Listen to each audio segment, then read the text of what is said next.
কলকাতায় এমপি আনোয়ারুল আজিম আনার হত্যার সাথে সরাসরি জড়িত মোস্তাফিজ ও ফয়সালকে খাগড়াছড়ির পাহাড়ি এলাকা থেকে গ্রেফতার করেছে ঢাকা মহানগর গোয়েন্দা পুলিশ ডিবি। ঢাকা থেকে হেলিকপ্টার যোগে খাগড়াছড়ি যান ডিবির অতিরিক্ত কমিশনার হারুনুর রশিদ। সেখানে শ্বাসরুদ্ধ অভিযানে গ্রেফতার হয় ওই দুইজন। এ নিয়ে হত্যাকাণ্ডে অংশ নেওয়া 7 জনকে গ্রেফতার করা হলো। এদিকে আনারকে হত্যার পর কলকাতা থেকে গ্যাস বাবুর মোবাইল ফোনে পাঠানো ছবি ও ভিডিও উদ্ধারে ঝিনাইদহ শহরের পায়রা চত্বরের পুকুরে তল্লাশি চালিয়েছে ডিবি। বিস্তারিত ইমদাদুল্লাহ বাবুর রিপোর্টে।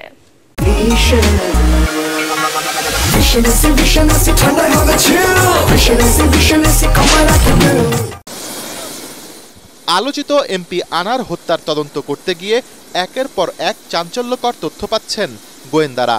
রিমান্ডে থাকা আসামিদের তথ্যমতে এই কিলিং মিশনে সরাসরি অংশ নেয় আরও 2 জন, যাদের গ্রেপ্তারে বুধবার পার্বত্য চট্টগ্রামের গহীন পাহাড়ি এলাকায় হেলিকপ্টারে করে অভিযানে যায় ঢাকা মহানগর গোয়েন্দা পুলিশ ডিবি।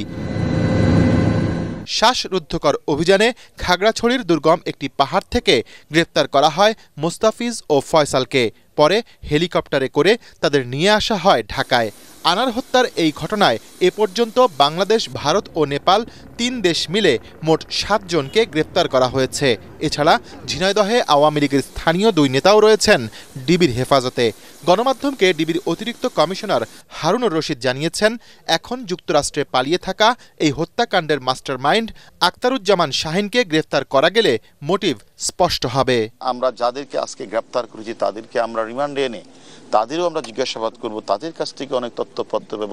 সবকিছু মিলে আমাদের কাছে যদি আরও কেউ থাকে এর পিছনে অর্থ দিয়ে সাহায্য করেছেন, ওদেরকে বিভিন্নভাবে সাহায্য সহযোগিতা করেছেন, অথবা বিভিন্নভাবে তাদেরকে প্ল্যান করেছেন, বিভিন্ন প্ল্যানে অংশগ্রহণ করেছেন, এগুলি আমরা তথ্যপত্রগুলি বের করি।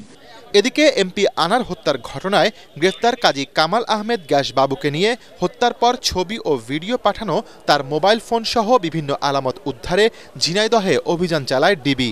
জেলা কারাগার থেকে কঠোর নিরাপত্তার মধ্য দিয়ে ঝিনাইদহ শহরের পায়রা চত্বরে আনা হয় বাবুকে। শহরের পায়রা চত্বরের উত্তর পাশের একটি পুকুরে জেলে ও ডুবুরি নামিয়ে ফেলে দেয়া মোবাইল ফোনের সন্ধান করা হয়। এছাড়াও শহরের স্টেডিয়াম এলাকায় আরেকটি পুকুরে সিম কার্ড উদ্ধারেও অভিযান চালান গোয়েন্দারা। 3টি মোবাইল ফেলে দিয়েছেন পুকুরে, সে মোবাইলটা উদ্ধার করতে পারলে আমি মনে করি মামলাটা আরও একটু পরিপক্ক হবে। আমরা আশা করছি আপনাদেরকে, যদি আপনারা আমাদের দোয়া রাখেন, আমাদের প্রতি যদি ভালোবাসা রাখেন, আমরা শীঘ্রই আপনাদেরকে সুখবর দিতে পারব। গত 12 মে পরিবারকে চিকিৎসার কথা বলে ভারত গিয়ে রহস্যজনকভাবে নিখোঁজ হন এমপি আনোয়ারুল আজিম আনার। পরে কলকাতার নিউটাউনের একটি ফ্ল্যাটে খুন করার পর টুকরো করে তার লাশ গুম করে হত্যাকারীরা। ইমদাদুল্লাহ বাবু, ATN বাংলা, ঢাকা।